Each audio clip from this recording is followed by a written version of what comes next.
Hello everyone, we're here at Allegheny. It is almost November. People are out playing golf today. It's pretty nice. The course is still in great condition. I am here to do your November golf tip, and I thought I would talk a little bit about putting. Some of the things that I think that are important in putting, and some of the things I work on, some of the things that I think maybe people overlook, or maybe some of the things that people try too hard on when they putt. A little bit about myself. I've always used a heel shafted putter. I've had my most success with a heel shafted putter where the shaft comes into the heel. I don't know why. I think to me it looks like another golf club, so that helps, but I've always used that kind of putter. I tend to use a very thin grip. I like very thin putter grips. I know that the rage in the last 10 years has been towards fatter grips, but I think some of the best putters in the history of the game have used a very thin putter grip, like Brad Faxon and Ben Crenshaw, Jack Nicklaus, all very thin, get some good feel. So some of the things that I think that are important in putting are that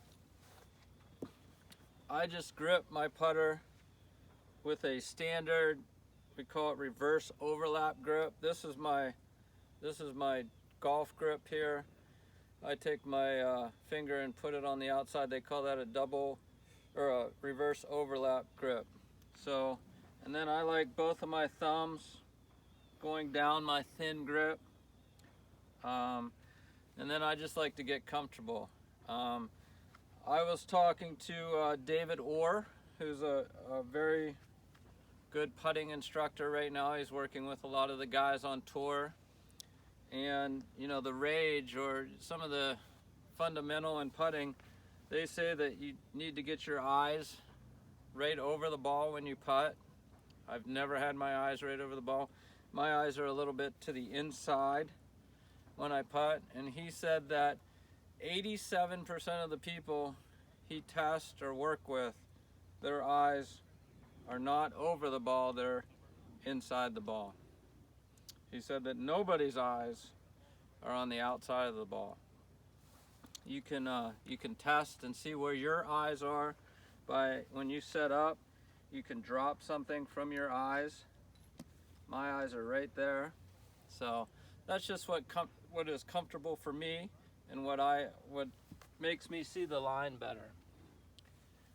So for me, it's all about being yourself. Putt like yourself.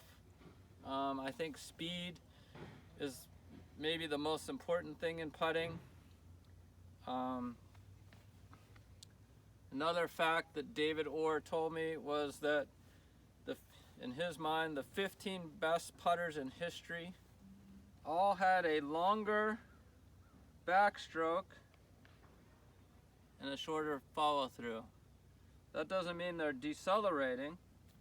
They're still accelerating, but their backstroke's long enough to get that ball to the hole so they don't have to try to hit at it. Okay? So you can watch some videos of Tiger Woods.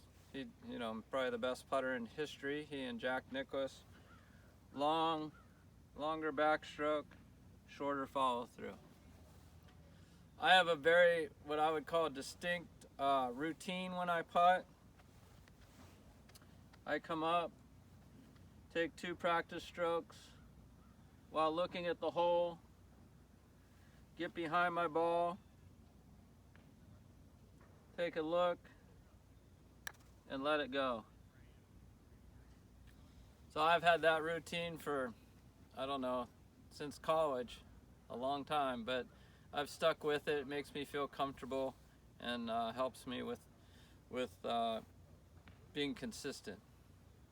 Some of the drills that I give my students, I try to make it pretty simple.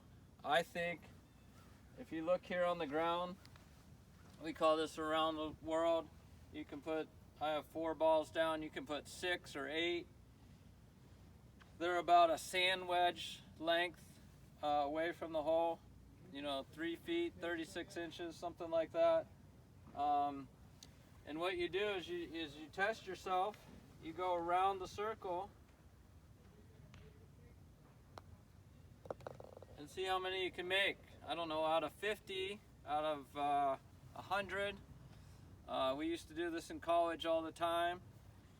And if you can become pretty good at your 3-footers, the next step to that is then you take your balls and you move back 20, 30 feet, something like that. And you work on your speed. So your speed would be to get these balls inside that 3-foot circle. So if you can get your balls inside that 3-foot circle and you can make your 3-footers, you're going to become a pretty good putter.